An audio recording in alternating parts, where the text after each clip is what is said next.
Hello everyone.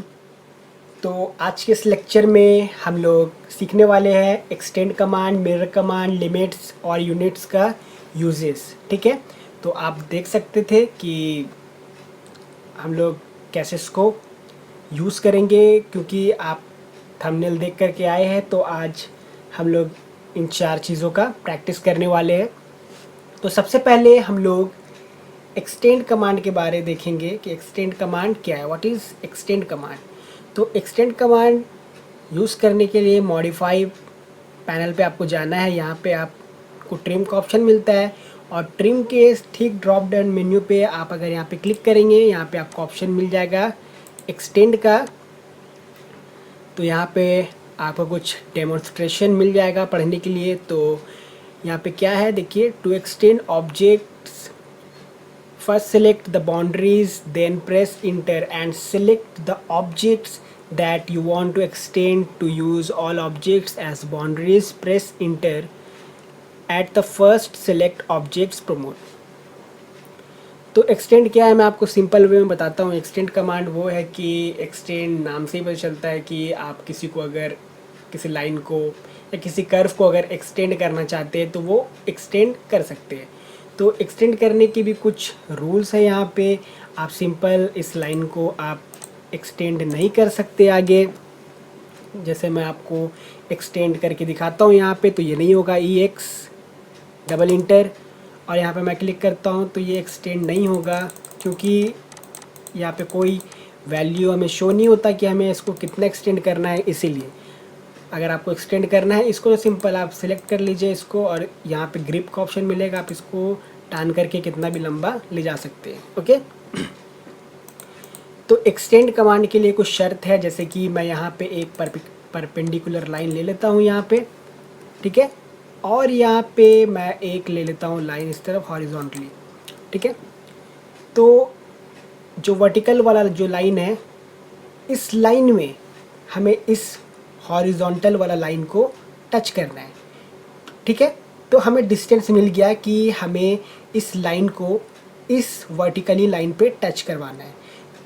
अब हम लोग इसको टच करवा सकते हैं। ठीक है, तो एक्सटेंड कमांड का यूज़ करने के लिए आपको सिंपल टाइप करना है अपने कीबोर्ड से EX और डबल इंटर प्रेस करना है।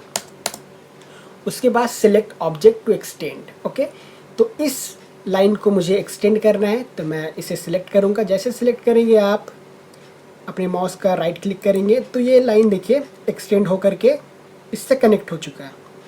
ठीक है, this is the power of extend command. और मैं आपको दिखाता हूँ कुछ एग्जांपल्स। यहाँ पे मैं लाइन ले लेता हूँ, यहाँ पे भी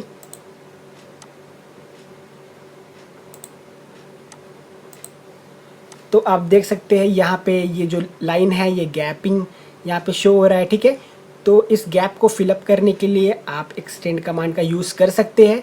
तो फॉर दैट EX और डबल इंटर प्रेस करना, ये भी ट्रिम के तरह ही है। ठीक है, उस ट्रिम कमांड के लिए भी हमें डबल इंटर करना पड़ता है, इसके लिए भी।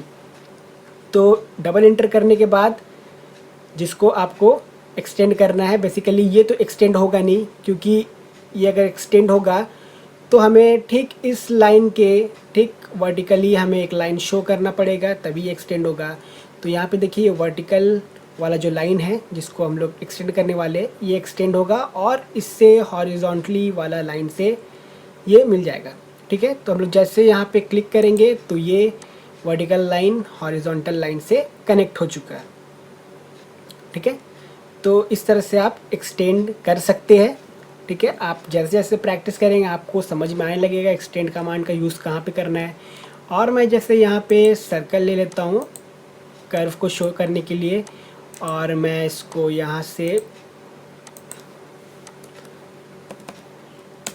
ट्रिम कर लेता हूँ और मैं इस लाइन को थोड़ा सा और नीचे मूव कर लेता हूँ। ऑल राइट, तो आप देख सकते हैं कि इस लाइन में अगर मुझे इस कर्व को टच करवाना है तो हम लोग एक्सटेंड कमांड का यूज़ करेंगे। तो EX डबल इंटर, आपको इस कर्व में टच करना है ये। ठीक है, जो आपका कर्सर है, और यू कैन से दैट आपको सेलेक्ट करना है यहाँ पे। जैसे सेलेक्ट करेंगे इन दोनों को, देखिए ये जो है आपस में कनेक्ट हो चुका है टू दिस लाइन। ओके, तो एक्सटेंड कमांड का यूज़, ठीक है, यही सब था।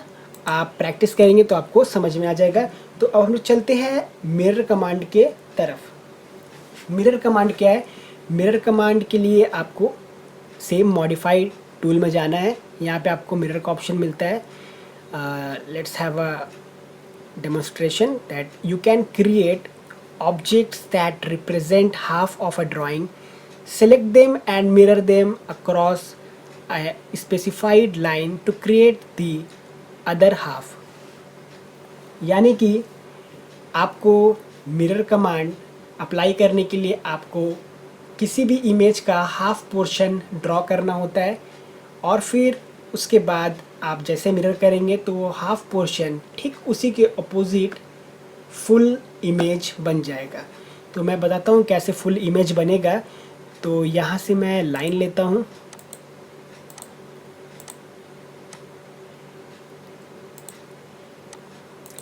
मुझे एच बनाना है, जो अल्फ़ाबेट एच होता है, मुझे एच बनाना है। तो मैं एच का हाफ पोर्शन यहाँ पे ड्रॉ कर लिया हूँ। ठीक है, एच का हाफ पोर्शन मुझे ड्रॉ करना था, तो मैंने कर लिया है। उसके बाद जैसे मैं मिरर कमांड का यूज़ करूँगा तो ये जो सेम जो शेप यहाँ पे क्रिएट है वो हमारा इस तरफ अपोजिट डायरेक्शन में भी बिल्कुल सेम जो है मिरर हो जाएगा with same shape and size. ठीक है, मैं फिर से बोल रहा हूँ, यही चीज़ हम लोग ठीक अपोजिट डायरेक्शन में इसको मिरर करेंगे तो जो चीज़ सेम लेंथ और शेप जो क्रिएटेड है यहाँ पे, सेम चीज़ हमारा अपोजिट डायरेक्शन में मिरर हो जाएगा। तो मिरर कमांड का यूज़ करने के लिए शॉर्टकट के लिए आपको टाइप करना है MI, अपने कीबोर्ड से प्रेस करना है इंटर। उसके बाद सिलेक्ट ऑब्जेक्ट्स, तो select this all and press inter. Specify first point, मैं यहाँ देता हूँ स्पेसिफाई फर्स्ट पॉइंट। उसके बाद सेकेंड पॉइंट मैं अपवर्ड क्लिक करता हूँ, क्योंकि हम लोग इसको वर्टिकली जो है इसको मिरर कर रहे हैं तो हम लोग अपवर्ड क्लिक करेंगे। ठीक है, उसके बाद पूछ रहा है यहाँ पे इरेज सोर्स ऑब्जेक्ट, यानी कि क्या हम लोग इस ऑब्जेक्ट को डिलीट करना चाहते हैं जो बना हुआ है। तो मैं नहीं करना चाहता हूँ, तो मैं यहाँ पे नो करता हूँ। तो आप देख सकते हैं जो चीज़ यहाँ पे था सेम चीज़ यहाँ पे भी बन चुका है, एच हमारा बन चुका है। और मैं बताता हूँ आपको यहाँ पे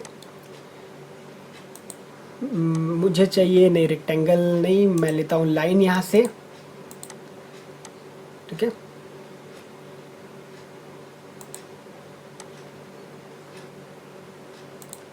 मैंने हाफ पोर्शन बनाया स्क्वायर का। ठीक है, स्क्वायर रेक्टेंगल को जी बोल लीजिए। तो मैं यहाँ पे हाफ पोर्शन बनाया हूँ।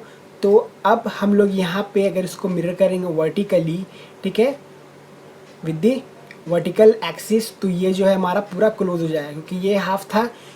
तो हम लोग मिरर करेंगे तो इस तरफ भी अपोजिट में हाफ बनेगा और ये पूरा क्लोज हो जाएगा। तो देखिए MI, press enter, select this, press inter. Okay, जैसे मैं यहाँ पे क्लिक करूँगा और यहाँ पे क्लिक करूँगा तो आप देख सकते हैं से नो, तो ये जो हमारा है वो पूरा फुल इमेज बन गया। तो मिरर कमांड का यूज़ यही है कि आपको कोई भी जो ऑब्जेक्ट है उसका हाफ इमेज बनाना है ताकि आप उसको मिरर कर सकें। ठीक है, तो इजीली आप सिंपल इसको याद रख सकते हैं कि आपको मिरर का कमांड का यूज़ तभी करना है किसी हाफ पोर्शन के लिए, और किसी भी ऑब्जेक्ट को सेम शेप एंड साइज़ पे आप उसको कॉपी भी कर सकते हैं। जैसे कि मैं आपको दिखाता हूँ, यहाँ पे मैं यहाँ से एक रेक्टेंगल ले लिया हूँ और मैं यहाँ पे सर्कल क्रिएट कर लेता हूँ। ठीक है, और इसको मैं मिरर करूँगा वर्टिकली। तो type MI, press enter, select this circle, press inter.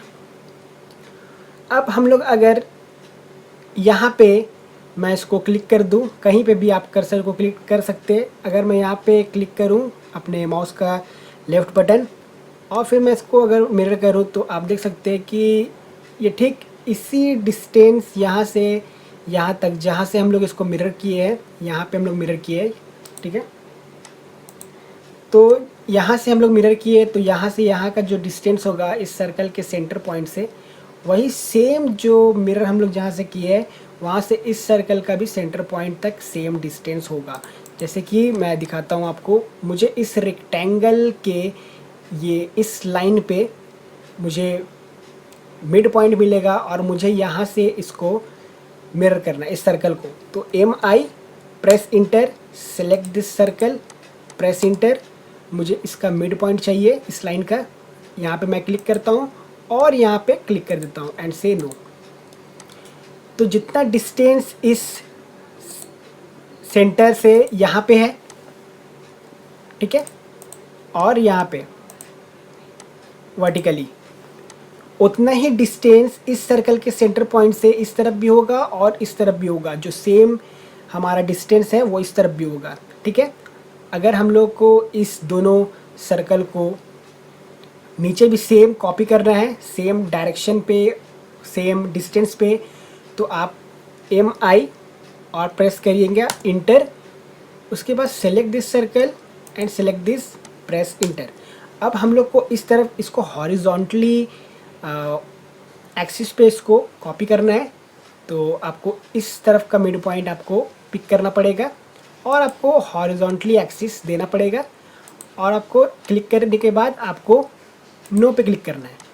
तो आप देख सकते हैं कि सेम जो चारों सर्कल बना है वो हमारे रेक्टेंगल से सेम डिस्टेंस पे है, वर्टिकली भी और हॉरिजॉन्टली भी। तो होप आपको ये समझ में आया हो, ठीक है। तो आप प्रैक्टिस करिए, आपको डेफिनेटली समझ में आएगा। उसके बाद हम लोग देखते हैं यहाँ पे लिमिट्स कमांड। लिमिट्स क्या है? तो लिमिट्स कमांड ये है कि आपका जो यहाँ पे शीट है जहाँ पे हम लोग वर्क करते हैं, जहाँ पे हम लोग ड्राइंग को बनाते हैं, तो हम लोग उसकी लिमिट्स को सेट कर सकते हैं। सपोज़ अगर बहुत बड़ा डायमेंशन आपके पास है, बहुत बड़ा डायमेंशंस की ड्राइंग्स है आपके पास, सपोज़ 10,000 5,000 जो भी, ठीक है, बहुत बड़ा डायमेंशन है और इस शीट में फिक्स नहीं हो रहा, तो आप लिमिट को सेट कर सकते हैं ताकि वो ड्राइंग इस शीट के अंदर आ जाए। जैसे कि मैं दिखाता हूँ, मैं यहाँ से लाइन लेता हूँ, ठीक है, मैं यहाँ से लाइन लेता हूँ और यहाँ पे मुझे चाहिए लाइन तकरीबन, सपोज़ मैं 10000 इतना ले लेता हूँ और इंटर करता हूँ, ठीक है। बहुत ही ज़्यादा बड़ा वैल्यू था, बहुत ही ज़्यादा बिगेस्ट वैल्यू था, इसलिए देखिए ये जो लाइन है वो इसके थ्रू ये आर पार हो गया है, ठीक है, नज़र नहीं आ रहा। तो हम लोग को इसको लिमिट को सेट करने के लिए हम लोग को टाइप करना है LIM, ठीक है। LIM जैसे आप टाइप करेंगे अपने कीबोर्ड से, आप प्रेस करेंगे इंटर, उसके बाद यहाँ पे आपको जो ऑप्शन शो होगा वहाँ पे रिटर्न होगा कि limits specify lower left corner. Lower left corner के मतलब ये ओरिजिन, ठीक है, ये हमारा जो x और y है और उसके बीच में जो पॉइंट जो है आपस में इंटरसेक्ट करता है, दैट इज़ कॉल्ड ओरिजिन, ठीक है। तो x y का वैल्यू हमें डालना है, तो ओरिजिन होता है डेफिनेटली 0,0, तो हम लोग यहाँ पे 0,0 डाल देंगे और प्रेस कर देंगे इंटर।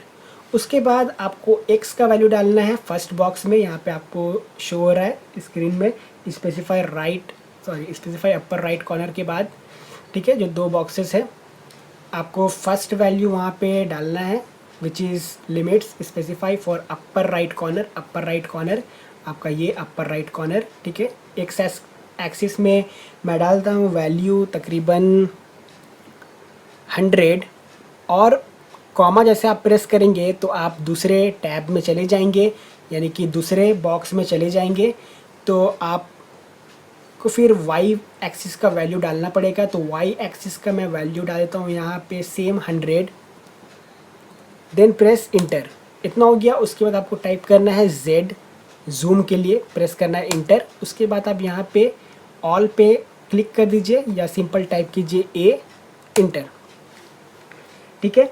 100 × 100 का हम लोगों ने लिमिट सेट कर लिया। अब यहाँ पे मैं अगर लाइन लेता हूँ और मैं यहाँ पे ड्रॉ करता हूँ 50 का लाइन, 50, प्रेस इंटर, तो आप देख सकते हैं ये जो लाइन है हमारा बिल्कुल जो शीट है उसके अंदर अंदर आ जाएगा। तो आप जितना भी लिमिट सेट करेंगे, जैसे हम लोग इसमें सेलेक्ट किए थे 100 एक्स एक्सिस में और वाई एक्सिस में 100, तो 100 से ठीक है करीब करीब अंदर वो जो लाइन है वो सेट हो जाएगा, यानी कि आपका शीट में वो बिल्कुल अच्छे से फिक्स हो जाएगा, आप अच्छे से वर्क कर सकते हैं। तो आप लिमिट्स कमांड का ही प्रैक्टिस करेंगे तो डेफिनेटली आपको पता चलेगा। उसके बाद आता है लास्ट, यहाँ पे इस लेक्चर का लास्ट जो कमांड है वो है यूनिट्स। तो यूनिट्स हम लोग कैसे सेट करेंगे, तो आपको सिंपल टाइप करना है अपने कीबोर्ड से UN और प्रेस करना है इंटर। ओके, यहाँ पे आपको इस तरह का ऑप्शंस मिल जाएगा। तो सबसे पहले मिलता है आपको डेसिमल का, आप जैसे यहाँ पे क्लिक करेंगे तो यहाँ पे मिलता है architectural, decimal, engineering, fractional, scientific. तो जनरली ज़्यादातर लोग आर्किटेक्चरल और डेसिमल पे काम करते हैं, क्योंकि मोस्टली ड्राइंग को यूज़ करते हैं वो है मैकेनिकल वाले और सिविल वाले। तो सिविल वाले यूज़ करते हैं तो आर्किटेक्चरल सेलेक्ट कर लेते हैं और मैकेनिकल वाले डेसिमल। ठीक है, तो इसको डेसिमल में मैं रहने देता हूँ। और प्रिसीजन की बात किया जाए, आप यहाँ पे ठीक है जितना भी चाहते हैं प्रिसीजन ले सकते हैं। मैं फ़िलहाल 0 लेता हूँ ताकि बहुत ज़्यादा एक्यूरेसी मेंटेन हो। ठीक है, उसके बाद यहाँ पे आपको मिलता है insertion scale, units to scale inserted content. आप यहाँ पे जैसे क्लिक करेंगे तो आप यहाँ से अपना स्केल को सिलेक्ट कर सकते हैं। आर्किटेक्चरल वाले इंचेस को सिलेक्ट करके काम करते हैं और मैकेनिकल वाले मिलीमीटर्स को, तो मैं यहाँ पे मिलीमीटर्स सिलेक्ट रहने देता हूँ। ओके, और उसके बाद इंटरनेशनल आपको इंटरनेशनल ही रखना है और उसके बाद आप सिंपल यहाँ से ओके कर दीजिए। ठीक है, तो आपका जो है वो स्केल सेट हो जाएगा। उसके बाद आप जो भी लाइन यहाँ से लेंगे तो उस यूनिट में आपका डायमेंशन शो होगा। तो यहाँ पे मेरा मिलीमीटर्स मैंने सेट किया है, तो यहाँ पे जो भी मैंने डायमेंशन यहाँ पे ले रखा है, जो भी डायमेंशंस यहाँ पे आ रहे हैं, देखिए 40 का लाइन, तो ये 40 मिलीमीटर्स है। ठीक है, तो गाइज़ आज के लिए इस लेक्चर में बस इतना ही। होप आपको समझ में आया हो। प्लीज़ मेरे चैनल पे नए हैं तो सब्सक्राइब कर लीजिए मेरे चैनल को, ताकि आप ऑटोकैड का पूरा लेक्चर जो है वो अच्छे से पढ़ सके, अच्छे से समझ सके। और जो राइट साइड में बेल आइकन है उसको क्लिक कर दीजिए ताकि सारा नोटिफिकेशंस आपको मिल जाए जो ये मैं वीडियोस अपलोड करूँ तो। Okay, so guys, thank you guys for watching my videos.